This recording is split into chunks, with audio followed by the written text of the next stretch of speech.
The marble corridors of the Senate carried a weight that Tuesday morning, the kind of atmospheric pressure that makes seasoned political operatives check their phones twice, that makes junior staffers walk a little faster, speak a little quieter. Something was coming. Everyone could feel it. The kind of reckoning that doesn't announce itself with press releases or official statements but arrives like a summer storm building on the horizon, inevitable and electric. Senator John Kennedy of Louisiana sat in his office, door closed, reviewing documents that had taken his staff 6 months to compile. 6 months of meticulous, patient, exhaustive investigation. 6 months of cross-referencing committee records, tracking down witnesses, documenting patterns, building an airtight case. The folder on his desk was thick, color-coded tabs marking sections with surgical precision. Each tab represented a different violation, a different lie, a different abuse of power. Together, they told a story that would shock the American public if they ever heard it. And today, they would hear it. Across the Capitol complex, in a different office with better furniture and more prestigious wall space, Congressman Jamie Raskin prepared his testimony. He sat at his desk, practiced and polished, reviewing talking points his staff had prepared.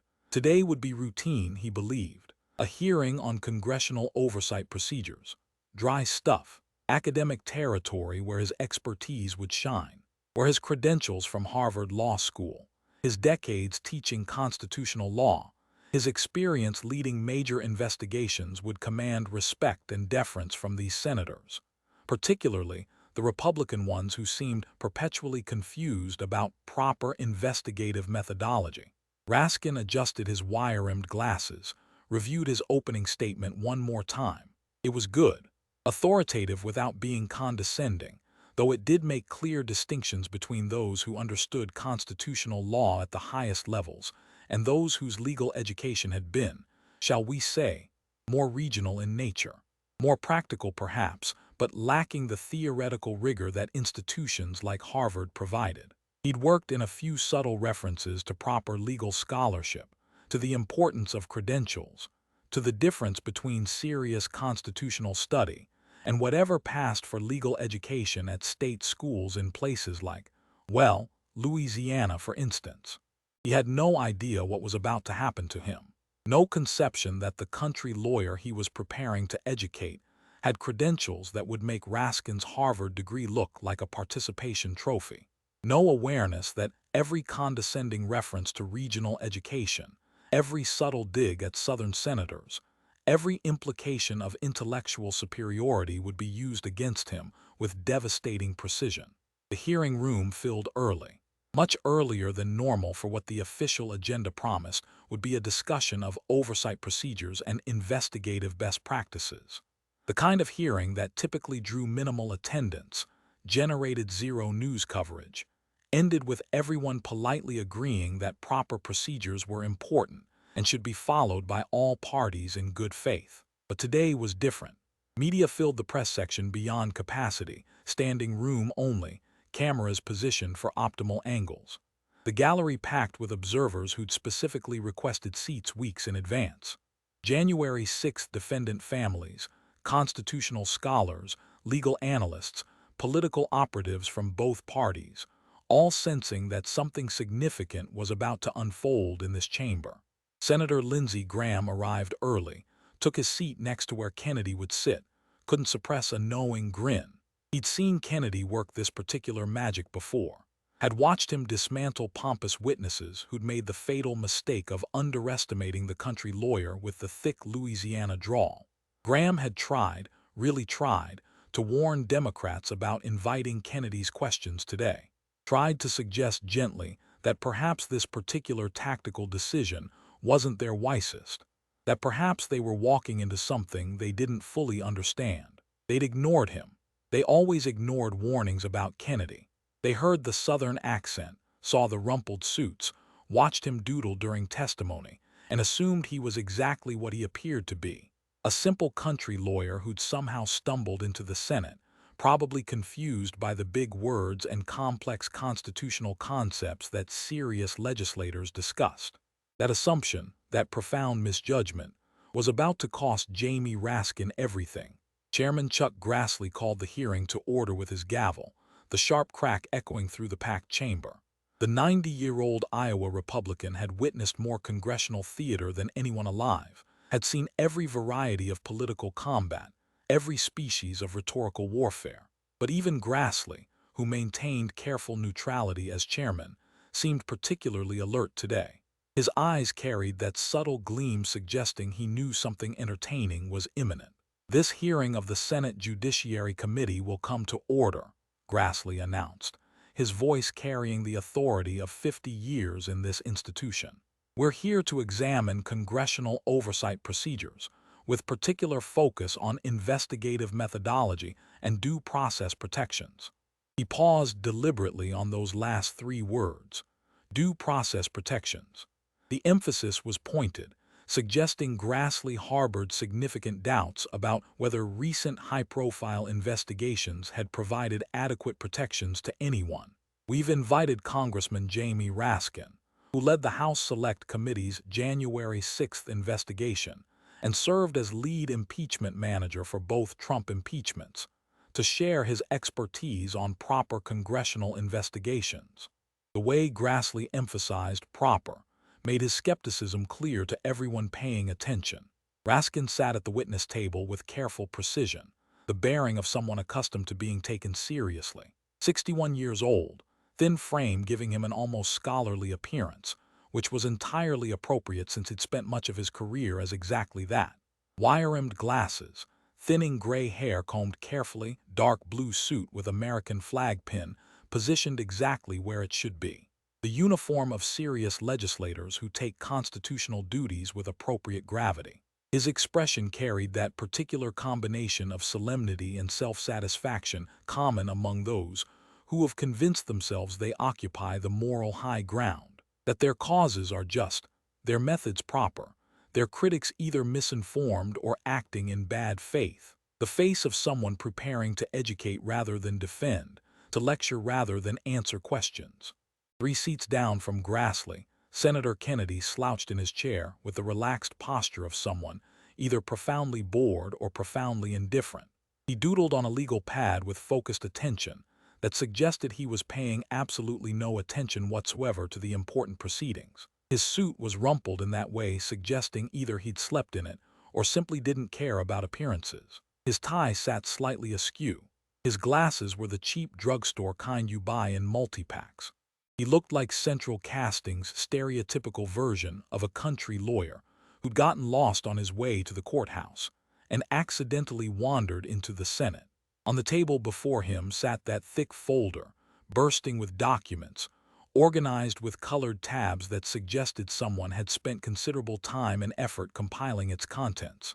Committee records, witness transcripts, evidence logs, destroyed documentation, suppressed materials, all carefully assembled over months by Kennedy's staff who'd been thorough in ways that would soon become devastatingly apparent. "Congressman Raskin," Grassley continued, "you may proceed with your opening statement." Raskin adjusted his microphone with practiced motion, cleared his throat professionally, straightened his papers with academic precision. This was his stage, his moment to educate these senators about proper investigative procedures, about why his committee's work had been exemplary despite baseless Republican criticism. He had absolutely no idea what was about to happen, no clue that the country lawyer doodling 3 seats away was about to provide him with an education he would never, ever forget. Raskin's voice carried that particular professorial tone academics use when explaining concepts they consider basic to students who really should know this material already. Patient in a manner that somehow managed to be condescending, clear in a way suggesting the audience needed simplification. "Thank you, Mr. Chairman," Raskin began. "As someone who has spent the better part of 3 decades studying constitutional law, both as a scholar and as a practitioner in Congress, I welcome this opportunity to discuss the vital role congressional oversight plays in our democratic system. Credentials established immediately. Not just any congressman, but a scholar, an expert, someone whose views derived from decades of rigorous intellectual work rather than mere political positioning. I have had the honor of leading several of the most significant congressional investigations in recent American history, Raskin continued, his tone suggesting he was narrating events future textbooks would examine as watershed moments. I served as lead impeachment manager during the first impeachment of Donald Trump, where we charged him with abuse of power and obstruction of Congress. I served again as lead impeachment manager during the second impeachment, where we charged him with incitement of insurrection following the January 6th attack, each title delivered formally, officially, like reading from a historical document scholars would study for generations. And most recently, I served as vice chair of the Select Committee to investigate the January 6th attack on the United States Capitol, Raskin said, his voice taking on additional gravity. This investigation was not merely thorough. It was among the most comprehensive, most meticulous, most carefully conducted investigations in the entire history of congressional oversight. The numbers came next, deployed strategically to overwhelm. The January 6th committee conducted over 1,000 witness interviews. We reviewed more than 1 million documents. We held 9 public hearings watched by tens of millions of Americans. We compiled an 800-page final report that will serve as the definitive historical account, meant to establish scope and seriousness. To make crystal clear, this wasn't some hastily assembled partisan exercise, but rather a massive, methodical effort conducted with appropriate rigor. Throughout these investigations, Raskin continued, his tone now taking on moral authority, we followed the evidence wherever it led, even when that evidence was politically inconvenient or personally difficult. We applied rigorous legal standards to every aspect of our work. We upheld our constitutional duty to investigate genuine threats to our democratic institutions. The claim to moral high ground established comprehensively. We were the defenders of democracy, the protectors of constitutional norms, the responsible adults doing the hard work regardless of political cost. Unfortunately, Raskin said, his voice taking on disappointment, our work has been subjected to extraordinarily unfair attacks, particularly from those who would apparently rather defend the indefensible than face hard truths about what happened on January 6th. His eyes swept deliberately across the Republican side of the dais, lingering on certain senators with meaningful looks, including Kennedy, who appeared to be drawing what might have been a stick figure or possibly a very poorly executed rendering of a dog. These critics, Raskin continued, claim our investigation was partisan. They allege we denied due process. They suggest, without credible evidence, that we suppressed information contradicting our findings. They assert we violated proper investigative procedures Congress has followed for generations. He shook his head with profound sadness of someone forced to deal with willful ignorance and bad faith criticism. These accusations reveal a fundamental misunderstanding of how congressional investigations work, of what our constitutional role entails, of what proper oversight looks like when practiced by people who actually understand these matters. Here it came, the shot at Southern Republicans, the establishment of intellectual hierarchy, the assertion of educational superiority. I've heard particularly vocal criticism from senators representing certain Southern states, Raskin said, with a direct look at Kennedy, who was apparently adding what appeared to be horns to his stick figure, or perhaps ears, definitely not paying attention to the important constitutional lecture being delivered by a Harvard Law School graduate. These criticisms might carry somewhat more weight if they came from individuals with deeper understanding of constitutional law and proper investigative procedures. If they originated from senators who had studied at institutions that emphasized scholarly rigor and strict adherence to legal precedent rather than, shall we say, more regional approaches to legal education. The translation was crystal clear to everyone in the room. Kennedy is unintelligent. His education is inferior. His intellectual capacity is insufficient for complex constitutional matters. Harvard knows better. Harvard always knows better. Perhaps if certain senators had attended law schools that focused on constitutional scholarship at the highest levels rather than more practical or regional approaches, Raskin continued, unable to resist twisting the knife, they would better appreciate the extraordinary complexity and thoroughness of our investigative work. Direct insult delivered with maximum academic condescension. Kennedy went to state schools, southern schools, regional institutions, not real centers of intellectual excellence like Harvard. The January 6th committee conducted what I firmly believe will be recognized by future historians as a model investigation, Raskin declared with evident satisfaction. We protected confidential sources when necessary. We preserved evidence according to all proper protocols. We gave witnesses every reasonable opportunity to testify. We followed legal procedures meticulously throughout our entire inquiry. Raskin was warming to his subject now, fully inhabiting his role as professor educating the uninformed. Our work will stand, I am confident, as an exemplar of congressional oversight done correctly and constitutionally. Future oversight committees will study our methods as a template for serious investigations. Legal scholars will cite our procedural decisions as important precedents. Historians will recognize our contribution not merely to understanding one of the darkest days in American history, but to demonstrating how a democratic system responds when its foundations are threatened. He sat back with visible satisfaction. Lecture complete, case made, simple folks properly educated about matters beyond their provincial comprehension. In the gallery, January 6th defendant families looked furious. They'd watched that supposedly model investigation deny their relatives fundamental due process, suppress evidence that would have helped their cases, coordinate with prosecutors to ensure harsh treatment, destroy documentation that might have revealed serious violations. Model investigation.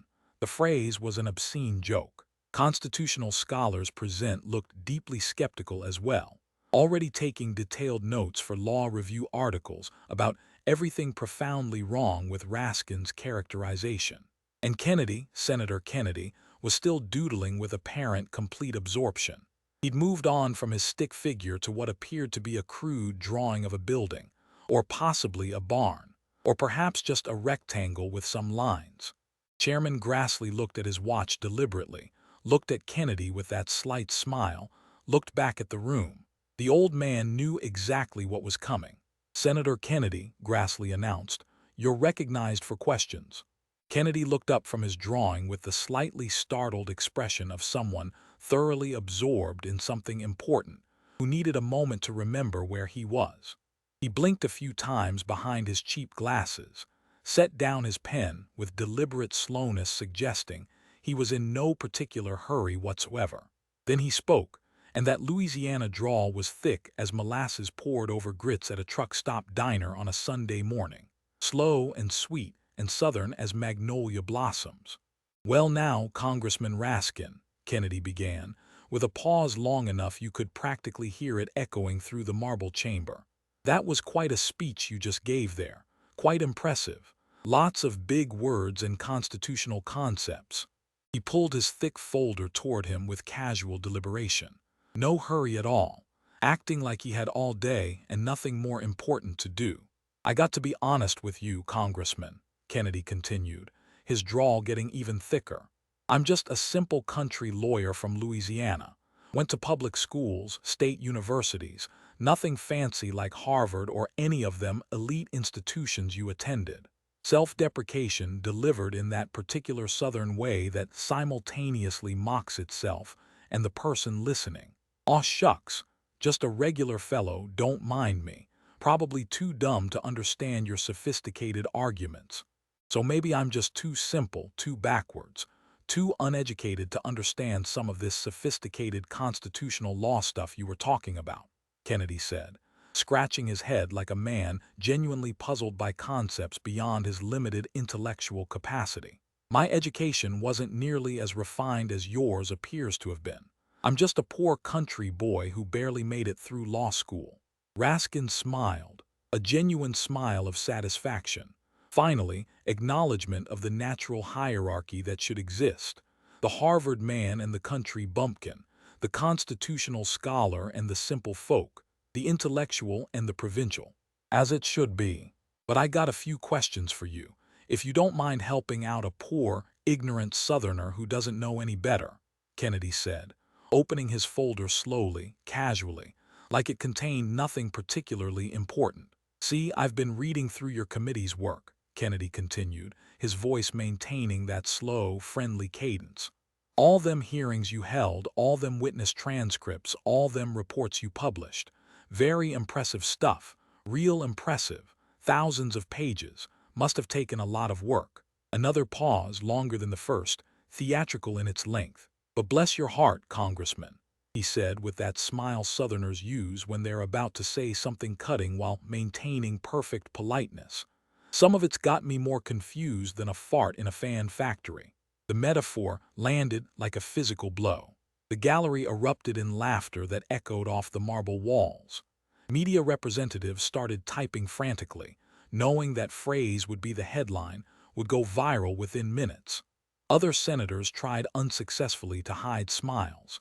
Even some Democrats were grinning despite themselves because the imagery was just too perfect, too absurd, too genuinely funny. Raskin's smile froze on his face, then tightened into something resembling a grimace. That was crude, unprofessional, exactly what you'd expect from someone with third-rate education from regional schools. So if you don't mind, and I promise I'll try not to take up too much of your valuable time, Kennedy continued with elaborate courtesy, I'd sure appreciate your help understanding a few things. Since you're clearly the expert here with your Harvard degrees and decades of scholarship, and I'm just a country bumpkin who barely knows which end of a law book points up. Kennedy's eyes were twinkling now behind those cheap glasses. Expression perfectly innocent, perfectly friendly, perfectly curious. Like a child asking a teacher to explain something confusing. The trap was set, perfectly baited, waiting with mechanical precision.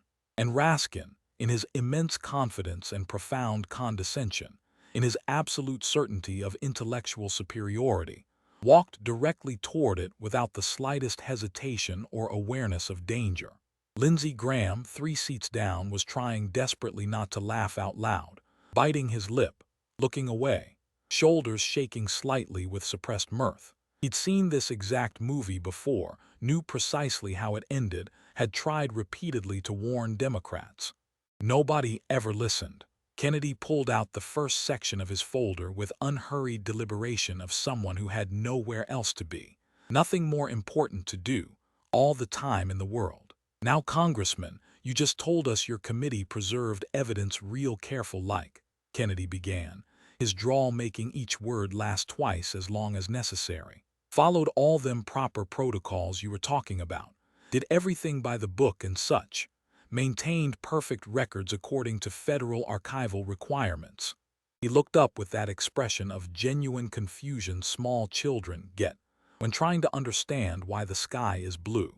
But here's what's got me scratching my head like a dog with fleas in August, Kennedy said, pulling out an official document. Government letterhead clearly visible, formal language apparent even from a distance. Y'all destroyed your records. He let those 4 words hang in the air. Every single solitary one of them. Just poof. Gone.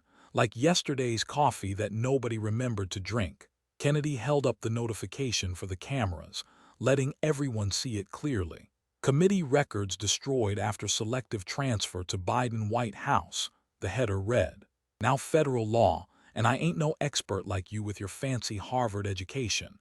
But I did manage to read the statute a time or two since I am technically a lawyer, even if not a very good one, Kennedy continued, voice maintaining perfect innocence. Federal law says congressional records got to be preserved properly, archived according to specific procedures, kept available for the public and researchers and future oversight to review and verify. Can't just throw them out like last week's leftover gumbo that's starting to smell funny. He scratched his head theatrically. But y'all did it anyway, Kennedy observed. Destroyed all them interview transcripts, all them video recordings, all them evidence files, all them internal deliberations. Everything, just destroyed it all. Poof, Gone, can't be reviewed, can't be verified, can't be checked for accuracy. Raskin shifted uncomfortably. First visible sign his confidence might be misplaced. Senator, we transferred appropriate materials to the National Archives in strict accordance with all applicable federal regulations. Well, actually, Kennedy held up one finger in gentle correction, voice still friendly but now with a slight edge underneath. You transferred some carefully selected materials to the Biden White House first, then later to the archives. Then you destroyed everything else that didn't fit your preferred narrative. That's the actual sequence according to your own official paperwork. He pulled out a detailed timeline, dates and times meticulously documented, color-coded for easy reference, clearly the product of months of careful research. And here's the part that really got me puzzled, Kennedy continued, looking genuinely perplexed. Got me more confused than a termite trapped inside a yo-yo. Y'all destroyed the metadata. You know what that is. The digital fingerprints showing who edited which documents when, who changed which files, who made what decisions about what to include or exclude, who communicated with whom about what. Kennedy looked genuinely baffled, like it made absolutely no sense from any rational perspective. Now I'm just a simple Louisiana lawyer who barely knows how to use one of them computer machines without calling my grandkids for help, he said with self-deprecating humor.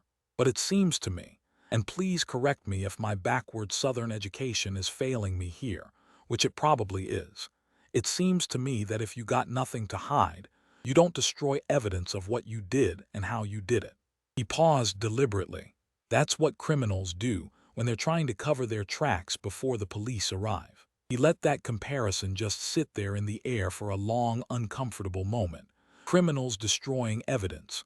Not a subtle comparison, not an accidental word choice. Deliberate and pointed.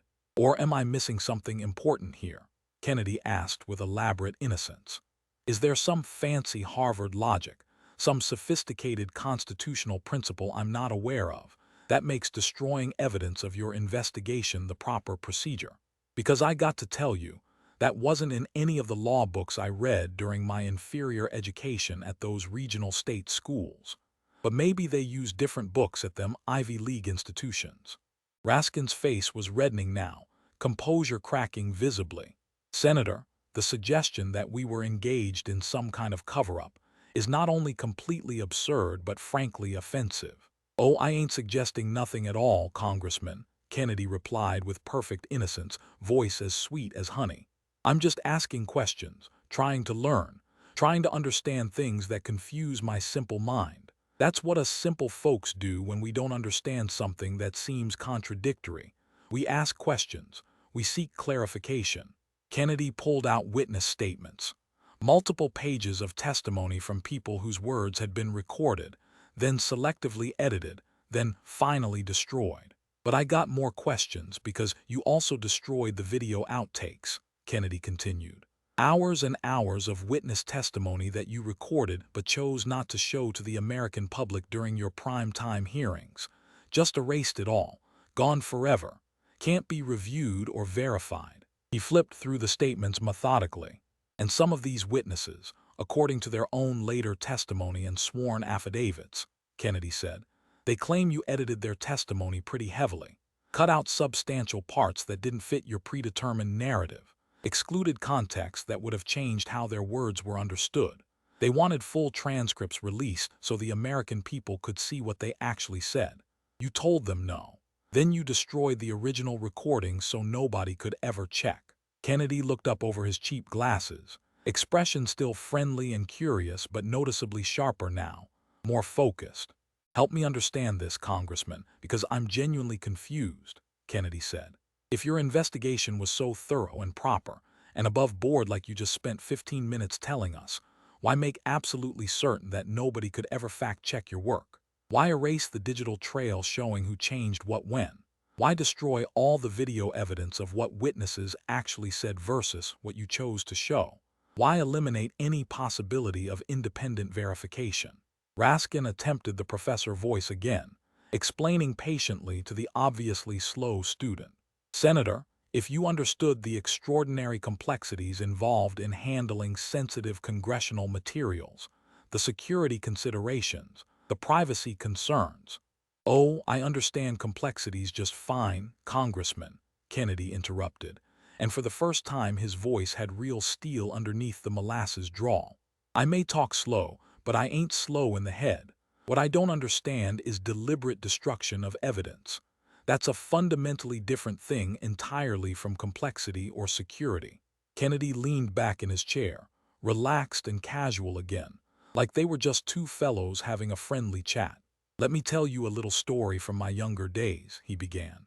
When I was a prosecutor down in Louisiana, long time ago now, before I got old and gray, we had us a case where the defendant destroyed a whole bunch of evidence that might have proved his guilt, wiped his computer clean professionally, shredded all his paper documents, said it was just routine housekeeping, spring cleaning, nothing suspicious about it at all.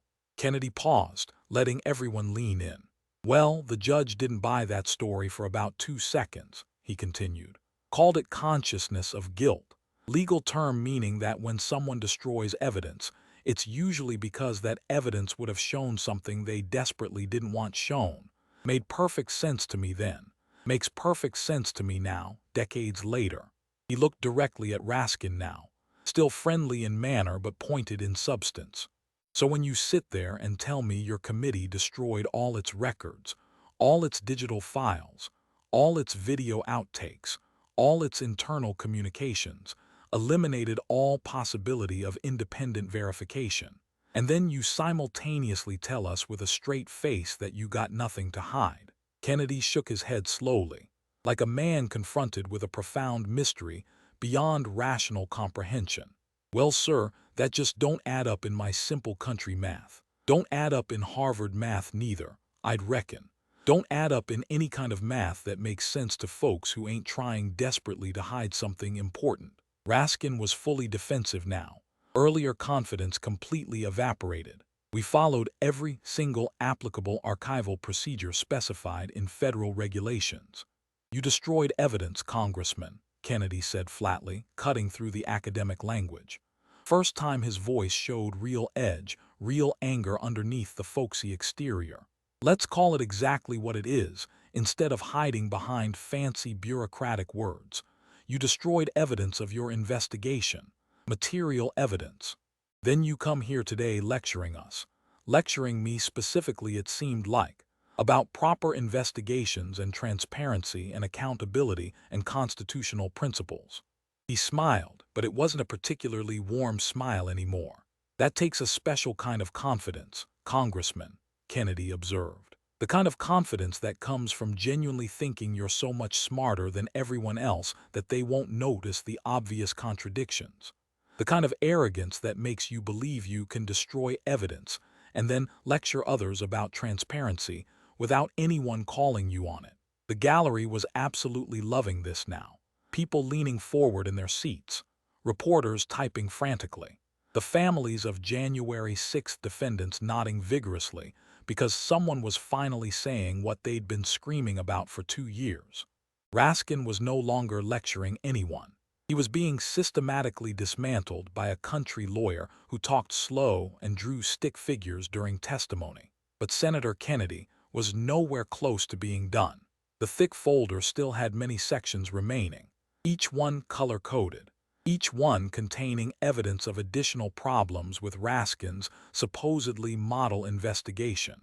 Now let's talk about your star witness for a minute, Kennedy continued, pulling out a new stack of documents. Miss Cassidy Hutchinson, because that particular story was more entertaining than a soap opera and about half as believable. Kennedy produced Hutchinson's testimony transcript, Secret Service statements contradicting her claims, detailed timeline of meetings between Hutchinson and committee staff before her dramatic testimony, all organized with colored tabs for easy reference. Miss Hutchinson gave y'all some real exciting testimony during your prime-time hearings, Kennedy observed. Very dramatic stuff, made for excellent television, I'll give you that. She testified that President Trump tried to physically grab the steering wheel of his presidential limousine on January 6th, said he desperately wanted to drive himself to the Capitol, got into an actual physical altercation with Secret Service agents who wouldn't let him go. Kennedy looked up with apparent admiration. Now that's one heck of a story, Congressman. Very visual, very compelling, very memorable. The kind of detail that really sticks in people's minds and shapes their understanding of events. He paused deliberately, except it never actually happened, not even remotely close to reality. Kennedy slid Secret Service testimony across the table directly toward Raskin, official sworn statements clearly visible. The actual Secret Service agents who were physically present in that vehicle, not hearing about it secondhand from somebody who heard it from somebody else, Kennedy said. They stated under oath that it never happened, that no such incident occurred, that they'd be happy to testify publicly under oath that Ms. Hutchinson's dramatic story was completely and totally false in every particular detail. He pulled out more documents, communications between Secret Service and the January 6th committee. And y'all knew this before you put her on television, Kennedy continued, his voice now carrying clear accusation. Had their sworn statements in your possession. Secret Service reached out proactively to your committee multiple times, said they urgently needed to correct the false record, said they had multiple agents willing to testify under oath that the steering wheel story was fabricated. Kennedy's expression suggested he was genuinely puzzled by what happened next. But you put Miss Hutchinson on national television anyway, during prime-time hearings, Kennedy continued. Let her tell a story you knew was false. Never called the Secret Service agents to contradict her, never presented the truth to the American people. Just let that lie sit there, become part of the historical record, shape public perception based on testimony you absolutely knew was fabricated. He pulled out more documents, meeting logs, email exchanges, preparation notes. And it gets even more interesting, Kennedy said, flipping through pages with deliberate slowness. Because Miss Hutchinson didn't just show up and tell that story spontaneously. Y'all prepared her, met with her 9 times before her public testimony, 9 separate meetings. Your committee's lawyers, well, actually Liz Cheney's personal attorney, but he was working for the committee. He represented Ms. Hutchinson too, coordinated her testimony, rehearsed her answers, prepared her for exactly what to say and exactly how to say it. Kennedy looked up over his glasses, expression one of genuine amazement.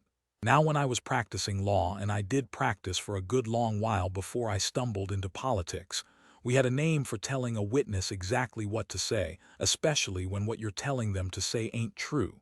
We called it witness tampering. And judges, they took a pretty dim view of that particular practice. Tended to result in sanctions, disbarment proceedings, sometimes even criminal charges. He paused, letting that sink in. But maybe that's just how we did things down in Louisiana. Maybe up at Harvard they teach different methods. Maybe there they call it witness preparation, and it's perfectly acceptable to coach someone to testify to events that never happened, as long as it serves your political narrative. The sarcasm was cutting now, sharp as broken glass wrapped in velvet. Raskin tried to interrupt, voice rising with indignation. Senator, the characterization you're making is grossly unfair. Unfair? Kennedy's voice dropped the folksy tone completely for a moment, became direct and hard. What's unfair is putting a witness on national television to tell a story you know is false. What's unfair is refusing to let Secret Service agents testify to correct the record. What's unfair is coaching testimony and then destroying the evidence of that coaching so nobody can verify what you did. He leaned forward, eyes locked on Raskin. You want to talk about unfair, Congressman? Let's talk about the hundreds of January 6th defendants whose lives you destroyed based on this committee's work. Let's talk about the exculpatory evidence you buried. Let's talk about the due process you denied. Let's talk about the families sitting right behind you in this gallery who have watched their loved ones treated as domestic terrorists for what amounted to walking through doors that Capitol Police held open for them.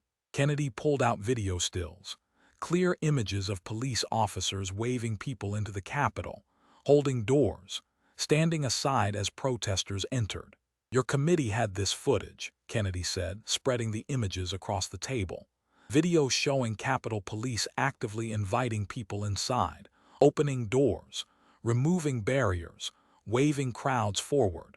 But you didn't show this during your prime-time hearings, did you? Didn't fit the insurrection narrative you were selling. He pulled out more documents. FBI reports, charging documents, trial records. Matthew Johnson, Kennedy read from one file, entered the Capitol at 2:17 p.m. on January 6 through doors held open by police officers.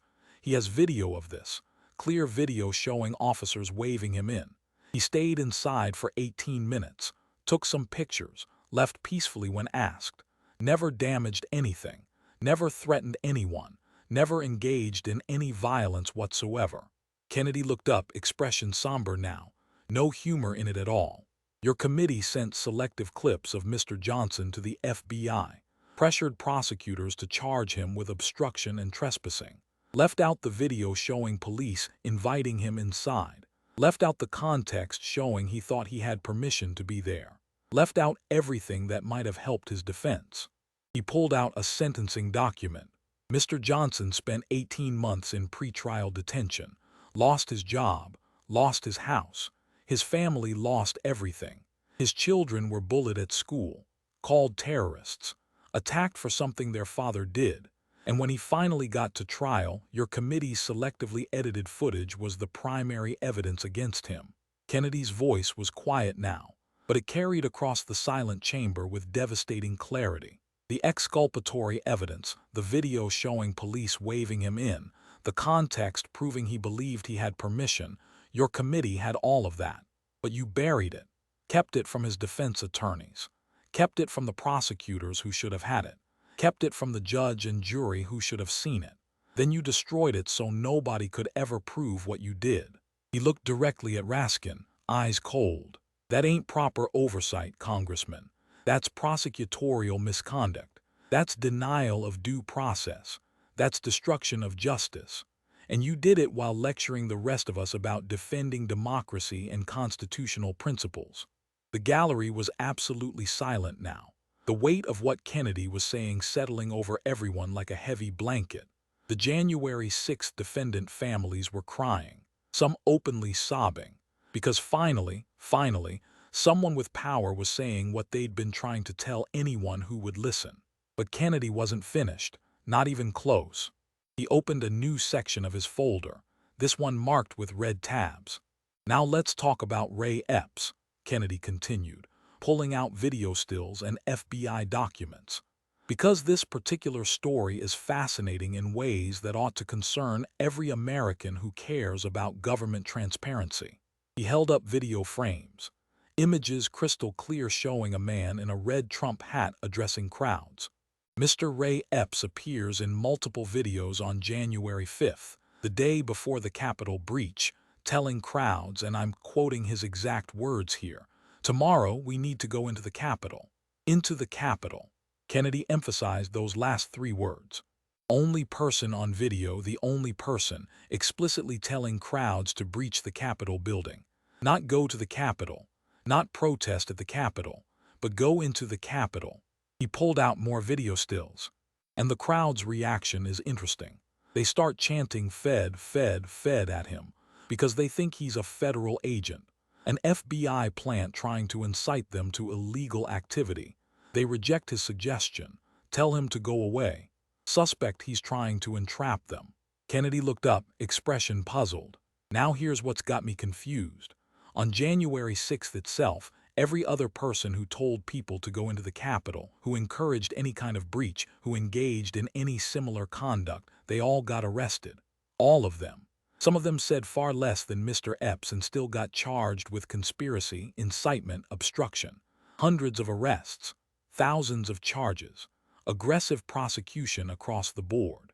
He paused for effect, but Mr. Epps, nothing, no arrest, no charges, no prosecution. Your committee interviewed him, brought him in, talked to him, then gave him a complete pass, protected him. And when Republicans asked why the only person on video explicitly telling people to enter the Capitol wasn't being prosecuted, y'all got angry, defensive, accused us of promoting conspiracy theories.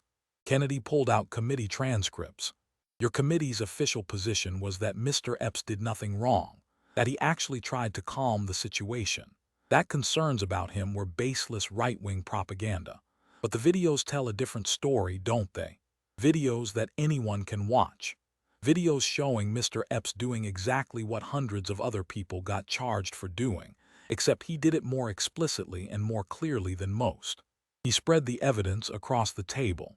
So help me understand, Congressman. Why did the one person caught on video the day before explicitly telling crowds to go into the Capitol get complete immunity while everyone else got prosecuted? Why did your committee protect him? Why did you attack anyone who asked questions about him? Raskin started to respond with the committee's official explanation, but Kennedy held up a hand. Now, before you give me that same answer y'all have been giving, let me tell you what it looks like to regular Americans watching this. It looks like Mr. Epps was exactly what the crowd thought he was, exactly what they chanted at him. It looks like he was working with federal authorities, maybe FBI, maybe Capitol Police, maybe some other agency, trying to incite the crowd to illegal activity. And it looks like your committee covered for him because his actual role didn't fit your narrative. Kennedy's voice hardened. If Mr. Epps was innocent, if he did nothing wrong, why not charge him like everyone else and let him prove his innocence? Why give him special treatment? Why protect him? Why attack anyone who asks these obvious questions? He pulled out FBI documents, heavily redacted but revealing in what they didn't say. And when we request FBI documents about Mr. Epps, about whether he was working with them, about what his actual role was, we get pages and pages of black redactions. National security, they say. Can't tell you, they say. None of your business, they say. Kennedy looked up, voice dripping with skepticism. Since when is one individual protester's relationship with federal law enforcement a matter of national security? Since when can the FBI refuse to tell Congress whether someone was working as an informant or agent provocateur? Since when does investigating a riot mean protecting certain participants while prosecuting everyone else? He closed the folder on Epps with deliberate finality. Your committee had the power to get answers, had the authority to demand the truth, could have subpoenaed FBI documents, could have required testimony under oath about Mr. Epps's actual role, but you didn't, protected him instead. And that smells worse than a dead catfish left in the Louisiana sun for 3 days. Kennedy opened yet another section, this one bursting with documents.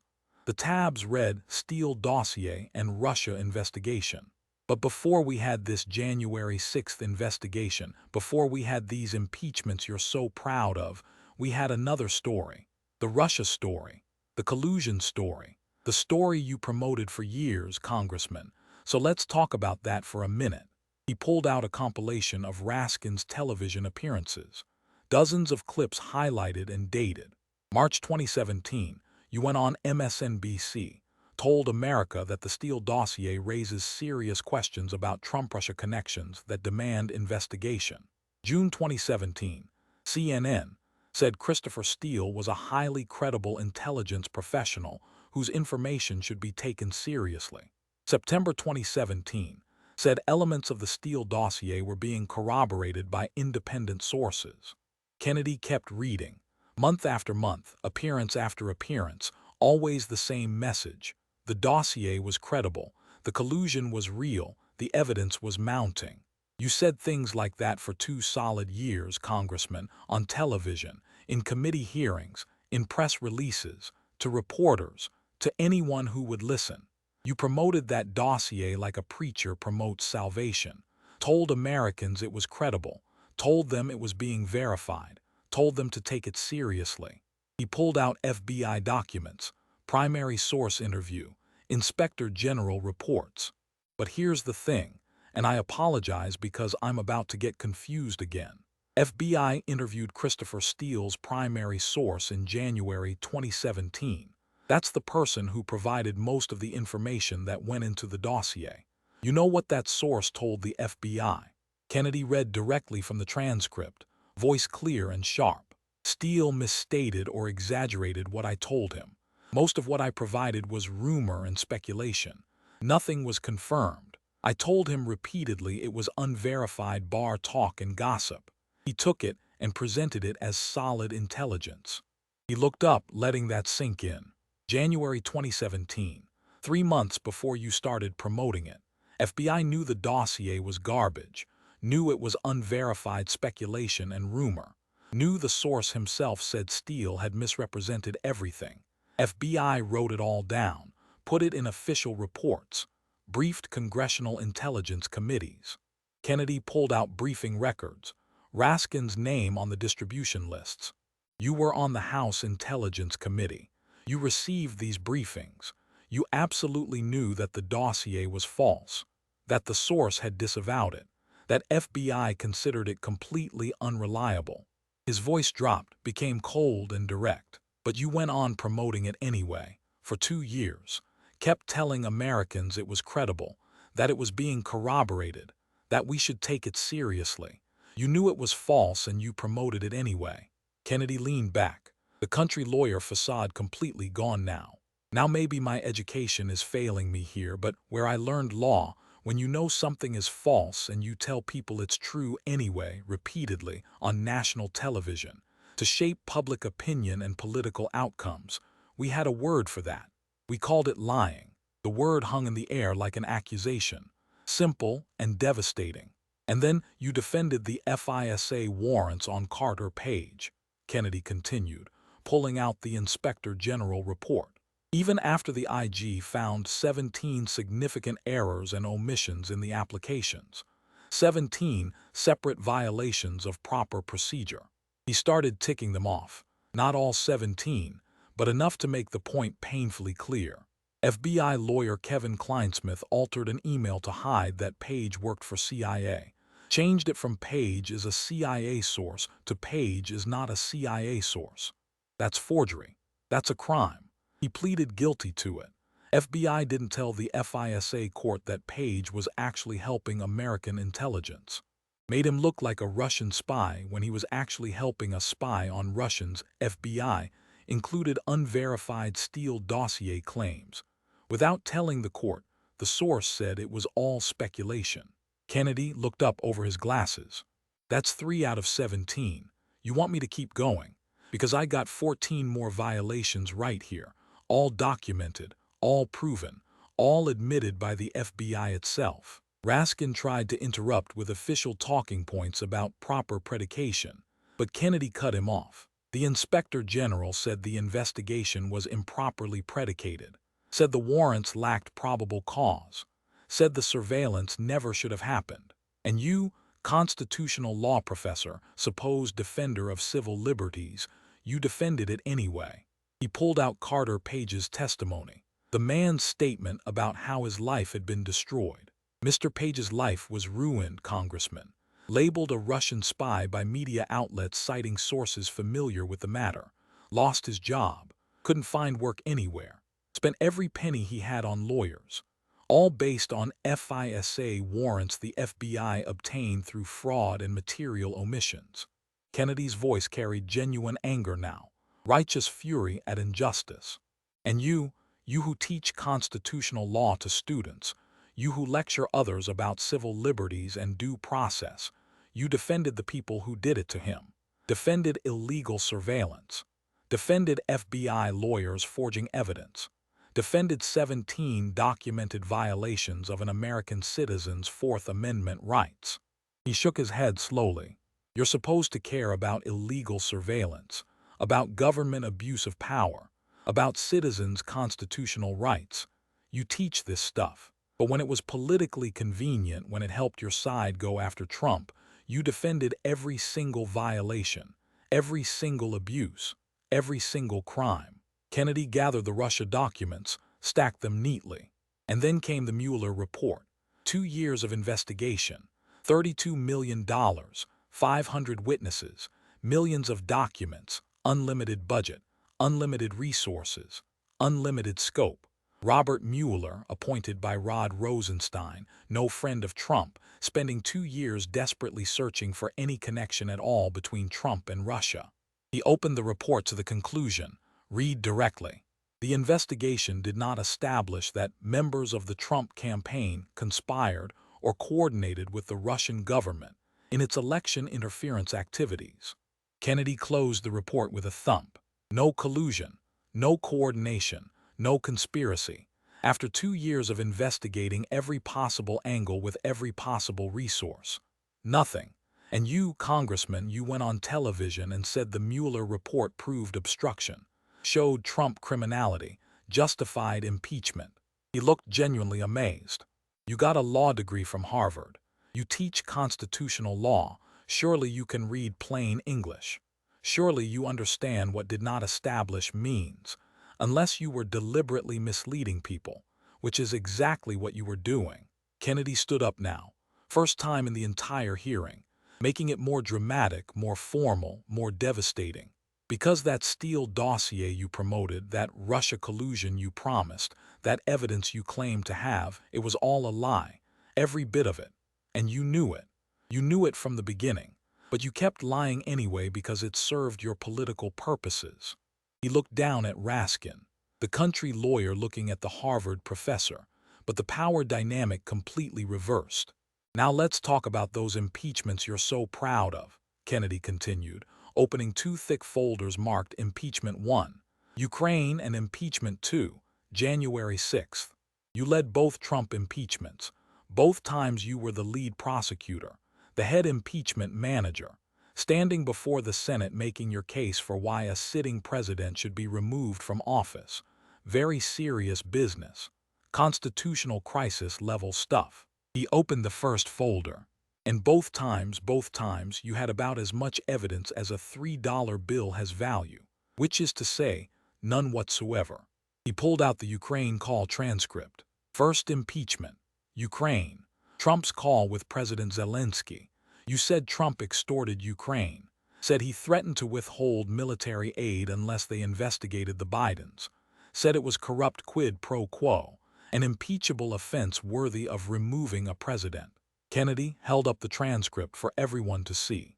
But the actual transcript, the one that got released, shows Trump never mentioned withholding aid, never made any threat, never conditioned anything on any investigation.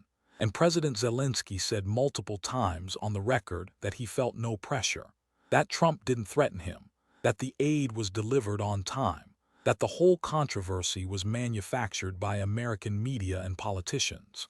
He looked genuinely puzzled. So where's the crime? Where's the extortion? Where's the quid pro quo you impeached him for? Raskin started to explain about the pattern of behavior, the totality of circumstances, but Kennedy cut him off. Nope, stop right there. I asked a specific question. Where's the crime? Silence from Raskin. That's what I figured. There wasn't one. You impeached a president because you didn't like his foreign policy, because you disagreed with how he dealt with Ukraine. That's it. That's the whole thing. Kennedy pulled out witness testimony. Your star witness was Colonel Alexander Vindman, who wasn't even on the call, heard about it secondhand, admitted under questioning that he had no evidence of any crime, just disagreed with Trump's policy approach. Every other witness was the same, presumed misconduct, assumed bad intentions, speculated about corrupt motives, but not one, not a single one, had direct evidence of an actual crime. He spread his hands. You impeached the President of the United States based on policy disagreement, not a high crime, not a misdemeanor, not a violation of any law, just because you didn't like how he handled Ukraine. Lindsey Graham couldn't resist speaking up. Jamie, I warned you that impeachment was thinner than gas station coffee, told you it would fall apart, but you didn't want to hear it. Kennedy nodded. Lindsey tried to tell you. Multiple Republicans tried to tell you, but you were too busy feeling righteous to listen to common sense. He opened the second folder. Second impeachment was even worse.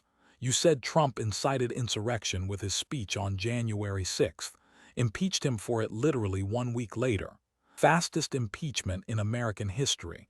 No investigation, no hearings, no due process, just raw partisan rage disguised as constitutional duty. Kennedy pulled out Trump's speech transcript, the relevant passage highlighted. But Trump never told anyone to breach the Capitol, never told anyone to be violent, actually said, and these are his exact words, I know that everyone here will soon be marching over to the Capitol building to peacefully and patriotically make your voices heard. He read it again slower, emphasizing each word. Peacefully and patriotically. Those are the opposite of incitement to violence. That's explicitly telling people to be peaceful. Raskin tried to interrupt with talk about the totality of rhetoric, but Kennedy held up his hand. The legal standard is Brandenburg versus Ohio, Supreme Court precedent from 1969. Speech can only be restricted if it incites imminent lawless action. Trump's speech telling people to be peaceful doesn't meet that standard. Not even close. He looked at Raskin pointedly. You taught constitutional law. You know Brandenburg. You know Trump's speech didn't meet the legal definition of incitement, but you impeached him for it anyway. Kennedy pulled out a detailed timeline, and the timeline proves conclusively that his speech couldn't have caused the breach. The breach of the Capitol started at 12:53 p.m. Trump's speech didn't end until 1:10 p.m. People who breached the building couldn't have even heard his speech because they were already breaking in while he was still talking. He spread the timeline across the table where everyone could see it.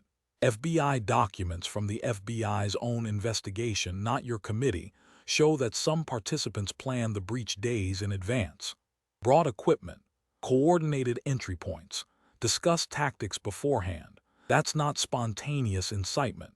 That's premeditated action that Trump's speech had nothing to do with. Kennedy's voice was cold now, prosecutorial. But you blamed Trump anyway. Impeached him for a speech that didn't meet the legal standard for incitement and couldn't have caused a breach that started before the speech even ended. He closed the folder with finality. That's not constitutional law, Professor Raskin. That's political revenge wrapped in legal language. Kennedy sat back down, but he wasn't finished. One more section remained. And in both impeachments, both of them, you violated basic due process rights. Rights that you teach about in your constitutional law classes. He pulled out the impeachment procedures, or rather, the lack thereof. No hearings where President Trump could present a defense. No opportunity for him to call witnesses. No cross-examination of the people accusing him. No real right to counsel in the House proceedings. Kennedy ticked them off on his fingers. Fifth Amendment guarantees due process before government deprives someone of life, liberty, or property. Impeachment and removal deprives a president of his office. That's a property interest. That's a liberty interest. Due process applies. He held up another finger. Sixth Amendment guarantees the right to confront witnesses, to cross-examine accusers. You denied that right completely. His voice hardened significantly. These aren't obscure constitutional provisions, Congressman. These are fundamental rights. First-year law students study them. You teach them. But you violated them anyway because this was Trump. Because he was your political enemy. Because winning mattered more than principles. Kennedy stood up again. This time his voice carried the full weight of moral authority. Impeachment is the most serious power Congress has. You're removing an elected president from office. You're overturning the votes of millions of Americans. It should be done rarely, with overwhelming evidence, following every possible procedural protection. He looked down at Raskin. You did it twice, on weak evidence, violating due process, for purely political purposes, while lecturing everyone else about defending democracy. The silence in the chamber was absolute, total, crushing. You're not a constitutional scholar, Congressman, Kennedy said quietly, but the words carried across the room like thunder.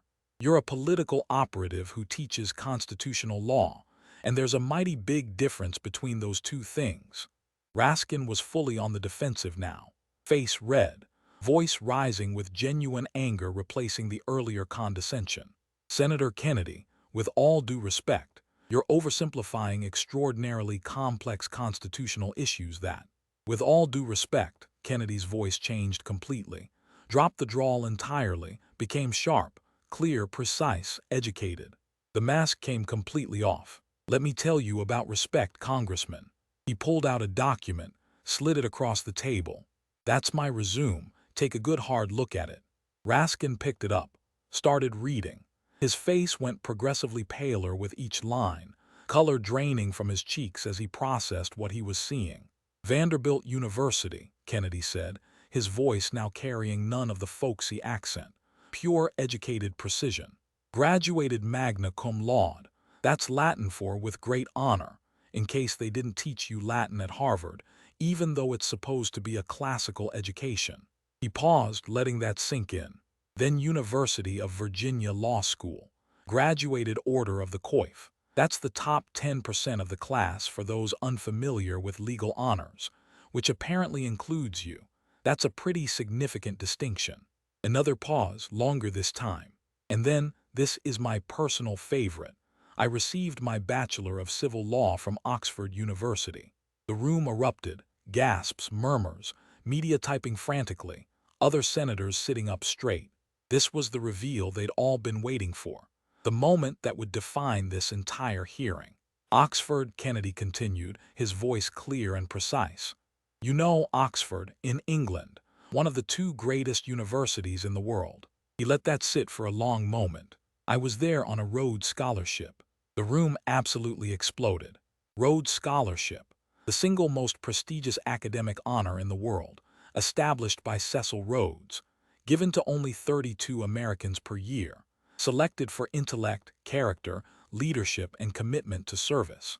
Past recipients included Bill Clinton, Bill Bradley, Bobby Jindal, people universally regarded as among the brightest minds of their generation. Kennedy let the chaos continue for a moment, then held up his hand for silence. That's right, Jamie, first name now. No more congressman. The power dynamic completely and permanently reversed. While you were getting your perfectly nice degree from Harvard, which is a good school, I'll give you that, I was at Oxford studying under some of the greatest legal and constitutional scholars in the world. He leaned forward, eyes locked on Raskin like a laser. So when you stand there with your Harvard law degree and lecture me like I'm some ignorant country bumpkin who doesn't understand constitutional law, you're not just wrong. You're embarrassingly, humiliatingly, catastrophically wrong. Kennedy's voice was a scalpel now, cutting with surgical precision. I've read more constitutional law than you've taught. I've studied under better scholars than you've met. I've forgotten more about proper legal procedure than you'll ever know. He sat back, and now the drawl returned slightly, but everyone in the room understood what it really was. Understood the game he'd been playing. Now I play country lawyer because it's effective. Because people like you, arrogant, condescending, credential-waving people like you underestimate me. You hear a Southern accent and you assume Southern stupidity. You see the folksy manner and you think there's no brain behind it. His smile was sharp as broken glass. But that's your error, your mistake, your enormous, catastrophic failure of judgment. You made assumptions based on stereotypes, and those assumptions just destroyed you in front of the entire country. Kennedy straightened his papers with deliberate care. See, the thing about us simple country folk is we're a lot smarter than you city folks give us credit for. And some of us went to better schools than you did.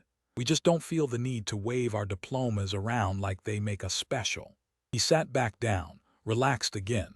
But the power dynamic had irreversibly, completely, totally reversed. Now, where were we? Oh, yes.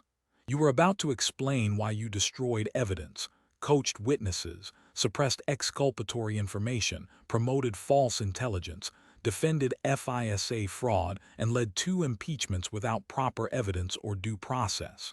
Kennedy smiled sweetly. That country smile, but everyone knew what was underneath it now. Floor's yours, Professor. Educate me, I'm listening. Raskin sat there, stunned into absolute silence. The pompous Harvard professor who'd been condescending to a Rhodes scholar for an hour, who'd assumed intellectual superiority over someone with better credentials than his own, who'd mocked a Southern accent and dismissed regional education. Completely and utterly destroyed. Destroyed by someone who'd played dumb to set the perfect trap. Destroyed by someone who'd let him reveal his arrogance completely before exposing it to the world. Lindsey Graham was openly laughing now, not even trying to hide it, shoulders shaking with mirth. Jamie, Graham said, still chuckling, I tried to warn you, I really did. When John starts with I'm just a simple country lawyer, you're already in the bear trap. But you didn't listen. Nobody ever listens. Other Republicans were grinning, barely containing their satisfaction. Even some Democrats looked amused despite themselves, because everyone had watched Raskin's condescension. Everyone had heard the Southern mockery. And now everyone knew the country lawyer was smarter than the professor. It was beautiful, perfect, the kind of moment that would be replayed for generations. Kennedy gathered his papers, took his time, organized them carefully, then looked back at Raskin with something that might have been pity. "But you know what, Congressman, I ain't even mad at you." The drawl fully back, the mask back on, but everyone knew what was under it now, would always know. "I feel sorry for you, actually. You spent your whole life collecting degrees, building credentials, teaching at universities, publishing papers, becoming an expert.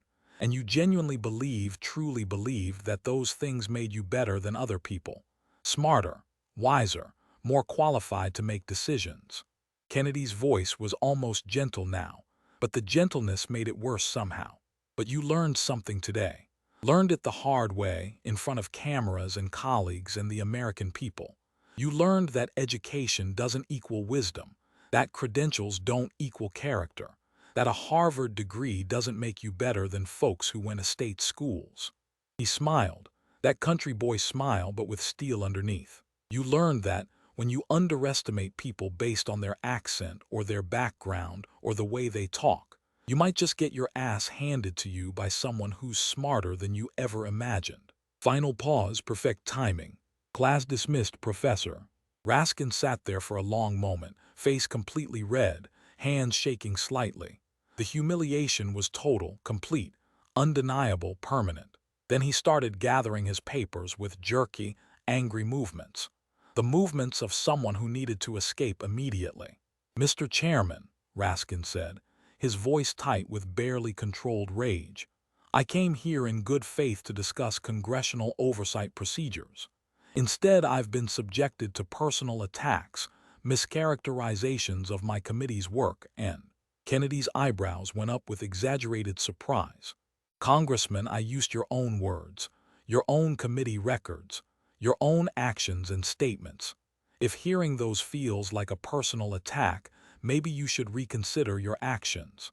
Raskin ignored him, moving toward the exit now, trying to salvage some dignity from total disaster. "This hearing perfectly demonstrates what's wrong with modern political discourse," Raskin said, his voice rising. "Facts don't matter anymore. Credentials and expertise are dismissed. Only partisan point scoring. Facts matter very much," Kennedy called after him, his voice projecting clearly. "That's why I brought your committee's actual records, your actual statements, the actual evidence of what you did. You just don't like those particular facts." But Raskin kept walking, out the door, staff following quickly, fleeing the scene of his intellectual murder. As he passed through the gallery, people stood, one by one, silently. The January 6th defendant families, standing in judgment of someone who'd violated their loved one's rights while claiming to defend justice. The constitutional scholars, standing in witness to the exposure of someone who'd violated every principle he claimed to uphold. Even some reporters stood, recognizing they'd witnessed something genuine, a real intellectual dismantling. The pompous professor thoroughly humbled by the country lawyer who turned out to be a Rhodes Scholar. The door closed behind him. Gone, humiliated beyond recovery. Kennedy sat back in his chair, picked up his pen, started doodling again on his legal pad like nothing remarkable had happened at all. Lindsey Graham leaned over, still grinning. "John, that was beautiful, absolutely beautiful. I'm getting that footage just to watch it again later." Kennedy grinned back. "I do enjoy when folks underestimate Southern people. Makes the victory that much sweeter." Chairman Grassley gavelled the hearing to a close. "This hearing is adjourned." But he was smiling too. Even the 90-year-old chairman, who'd seen everything, had enjoyed watching that particular show. Nobody moved immediately. They were still processing what they'd witnessed. The Harvard constitutional law professor destroyed by a Rhodes Scholar who'd played country bumpkin for an hour, using the professor's own words, his own records, his own violations of the principles he taught. Kennedy had done it without rage, without meanness, just Southern wit, perfect comic timing and devastating command of facts and credentials. It was a masterclass in rhetorical destruction, and everyone who watched it would remember it for the rest of their lives. The clips went nuclear within minutes, not hours, minutes. Bless Your Heart opening. 89 million views in the first 24 hours. Rhodes Scholar reveal. 124 million views. Became the most-watched C-SPAN clip in history. Class dismissed professor. 97 million views. Turned into a meme within hours. More confused than a fart in a fan factory. 73 million views. T-shirts appeared by morning. Every major moment, every devastating line, every instance of Raskin's condescension followed by Kennedy's exposure went viral across every platform. Conservative media ran with it relentlessly and joyfully. Country lawyer destroys Harvard professor. Rhodes Scholar Kennedy exposes Raskin's fraudulent investigation. Bless Your Heart. Southern wisdom beats coastal arrogance.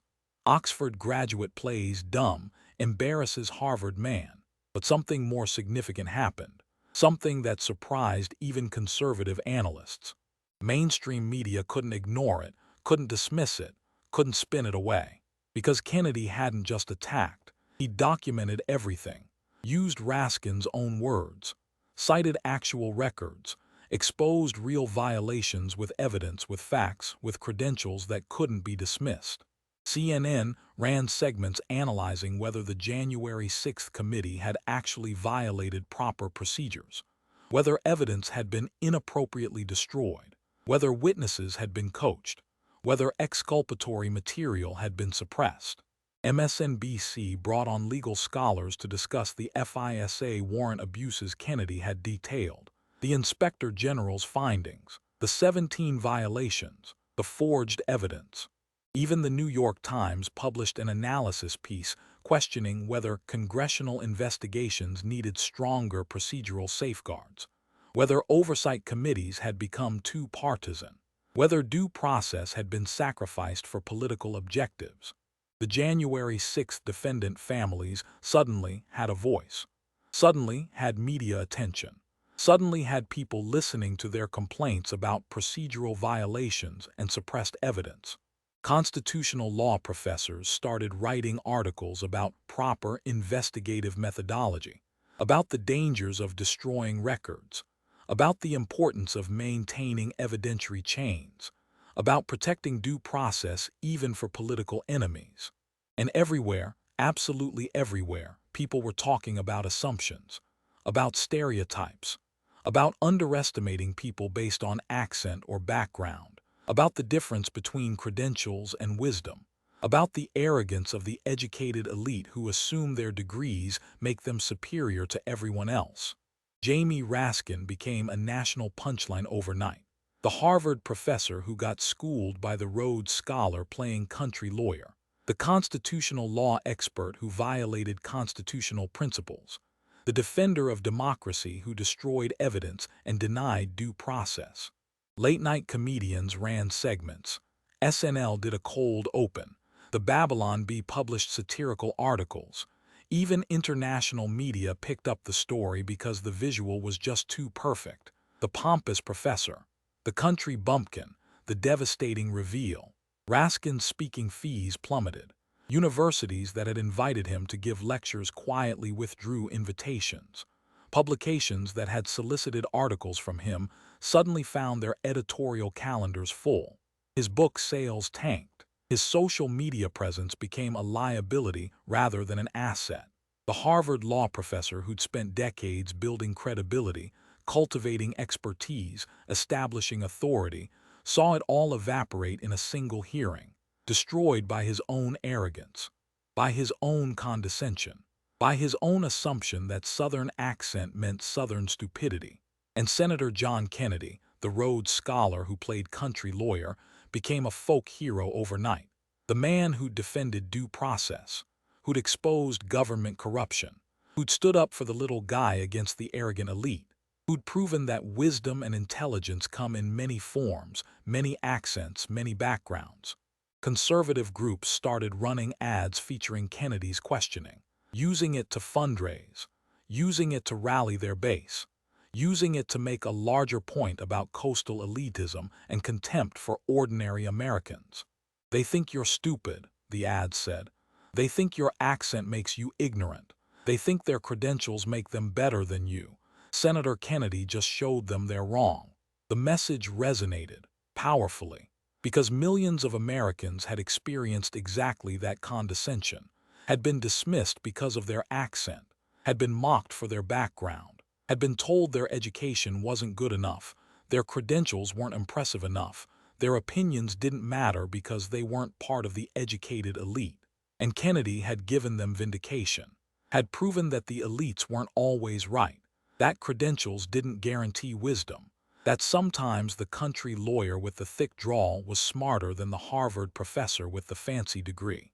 It was a cultural moment, a turning point, the kind of event that crystallizes something people had been feeling but couldn't quite articulate, the resentment toward credentialism, the frustration with condescension, the anger at being dismissed and underestimated. Kennedy had tapped into all of that, and he'd done it perfectly, with humor, with facts, with devastating effectiveness. In Louisiana, they were already talking about monuments. Kennedy the giant killer, Kennedy the dragon slayer, Kennedy who'd taken down the pompous Harvard man with Southern wit and Oxford credentials. In Washington, Democrats were furious. Furious at Raskin for walking into the trap, furious at themselves for not warning him, furious at the media for running with the story, furious that their narrative about January 6th, about proper investigations, about defending democracy, had been so effectively undermined. But there was nothing they could do. The evidence Kennedy had presented was real. The violations he'd documented were genuine. The contradictions he'd exposed were undeniable. Raskin had destroyed evidence, had coached witnesses, had suppressed exculpatory material, had promoted false intelligence, had defended FISA fraud, had led impeachments without proper due process. All of it documented, all of it proven, all of it presented with devastating clarity by a Rhodes Scholar who'd let Raskin assume he was too dumb to understand complex constitutional concepts. The trap had been perfect, the execution flawless, the result devastating. And the message was clear, crystal clear, unmistakable. Don't underestimate people based on accent or background. Don't assume your credentials make you superior. Don't lecture others about principles you don't follow yourself. Don't destroy evidence and then claim transparency. Don't deny due process and then claim to defend democracy. Because eventually, someone will call you on it. Someone with better credentials than yours. Someone smarter than you assumed. Someone who was playing dumb while you revealed your arrogance to the world. Someone like Senator John Kennedy of Louisiana, Rhodes Scholar, Oxford graduate, University of Virginia Law, Vanderbilt magna cum laude. The simple country lawyer who wasn't simple at all.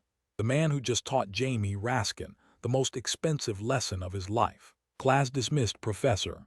If you believe corrupt politicians should face real consequences, if you're tired of the arrogant elite who think their degrees make them better than ordinary Americans, if you want to see more moments like this where the truth actually matters and justice actually happens, then smash that like button right now. Subscribe to this channel to see more stories of accountability, of corrupt officials getting exactly what they deserve, of arrogant politicians being humiliated by the facts they tried to hide, of justice, real justice, being served to those who thought they were above the law. Share this video with everyone who needs to understand that credentials don't equal character, that education doesn't equal wisdom, that sometimes the country lawyer with the thick accent is smarter than the Harvard professor with the fancy degree. This is about every politician who thinks they're untouchable, every public servant who's forgotten that they work for us, not the other way around. Every representative who believes the rules don't apply to them. Every official who destroys evidence and then lectures us about transparency. Your time is coming. People like Senator Kennedy are watching, investigating, preparing, building cases, gathering evidence. And when they're ready, they'll do exactly what Kennedy did to Raskin. They'll present the facts. They'll expose the violations. They'll reveal the truth. They'll let the arrogant destroy themselves with their own words, their own actions, their own assumptions. Welcome to the new the era where lies have consequences, where corruption gets punished, where destroying evidence doesn't protect you anymore, where credentials don't shield you from accountability. Welcome to justice. And it's only just beginning.